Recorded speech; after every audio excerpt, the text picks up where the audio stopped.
చదువయ్యాక ఉద్యోగం, ఉద్యోగం వచ్చాక కారు యువతరానికి మస్ట్ కోరిక అవుతోంది. ఇందులో 57% మంది ఫైనాన్స్లో కారు కొనుగోలు చేస్తున్నారు. 74% మంది తొలిసారి కారు కొనేవాళ్ళు సెకండ్ హ్యాండ్ వాహనాలే తీసుకుంటున్నారు. 30% మంది ఏడాది మార్చిలో సెకండ్ హ్యాండ్ కార్లను కొనుగోలు చేశారు. కారు కొనుగోలు చేస్తున్నటువంటి వాళ్ళ సగటు వయసు 32 ఏళ్ళు. అదే సందర్భంలో మహిళా కారు ఓనర్లు పెరుగుతున్నారు. రుణాలు తీసుకుని కార్లు కొంటున్న మహిళలు అత్యధికంగా ఉన్న నగరాల్లో కోయంబత్తూరు అగ్రస్థానంలో ఉంది. ఎలక్ట్రిక్ వాహనాల అమ్మకాల్లో పూణే మొదటి స్థానంలో నిలిచింది. లగ్జరీ కార్ల అమ్మకాల్లో 30% ఢిల్లీలోనే ఉంటున్నాయి.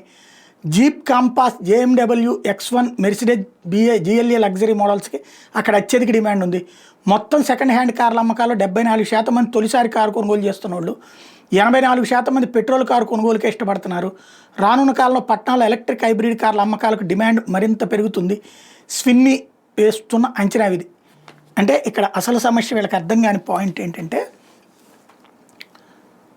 సదుపాయం లేదు. ఇప్పుడు ఇదివరకటి రోజుల్లో మేము స్కూళ్ళకి పోయినా, కాలేజీలకు పోయినా, ఉద్యోగాలకు పోయినా, నేను ఈనాడులో పనిచేసేటప్పుడు సైకిల్ మీద వెళ్ళేవాడిని, లేకపోతే బస్సులో పోయేవాడిని. సిటీ బస్సులో, సిటీ కేబుల్లో ఉన్నప్పుడు ఖచ్చితంగా అన్ని ప్రోగ్రాంలకు వెళ్ళాలి కాబట్టి టీవీఎస్ కొనుక్కోవాల్సి వచ్చింది. అది సెకండ్ హ్యాండ్ కొనుక్కున్నా, డబ్బులు స్తోమత లేదు కాబట్టి. ఇప్పుడు మన TV9 చేస్తున్న మురళి వాళ్ళ నాన్నగారికి సంబంధించిన బండి తను వాడితే ఆ తర్వాత నేను వాడా. 2,500 రూపాయల డబ్బులు కొనుక్కున్న ఆ రోజున. అది నేను 5 ఏళ్ల పాటు నడిపా దాన్ని. అంటే అంత అంటే ఒక మధ్యతరగతి వాడికి అవసరం ఎట్లా ఉంటుంది అనేది చెప్తున్నా. అట్లాగే ఆ తర్వాత చూసుకుంటే మరింత ఇవాళ రోజున ఏమైపోతుంది, అలాగా శ్రమ చేసే ఓపిక లేదు. రెండవది రవాణా సదుపాయాలు కూడా లేవు. ప్లస్ నలుగురు కలిసి వెళ్ళాలంటే ఇబ్బందిగా ఉంటుంది. కాబట్టి కార్లు ఇదివరకు ఏంటంటే లగ్జరీ, ఇప్పుడు నెసెసిటీ అయిపోతున్నాయి.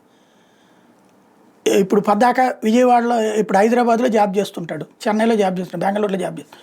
ఏ విజయవాడలోనో లేకపోతే ఏ ప్రకాశం జిల్లాలోనో, ఒంగోలులోనో ఇట్లాగా రావాలంటే ట్రైను, బస్సు నానా తిప్పలు పడాలి ప్రతిసారి. అదే ఒక కారు కొనుక్కుని ఉంటే నేరుగా వచ్చేయచ్చు. ఇట్లాంటి ఆలోచన పెరుగుతుంది యువతరంలో. ఇది ఇక దాన్ని లగ్జరీ వెరైటీస్ నుంచి కాకుండా దాన్ని నిత్యావసర వస్తువుల కింద అనను, కానీ దాన్ని లగ్జరీ వెరైటీస్ నుంచి కారుని తీసేయచ్చు. మరీ లగ్జరీ కార్లు కొనే వాళ్ళను పక్కన పెట్టేద్దాం.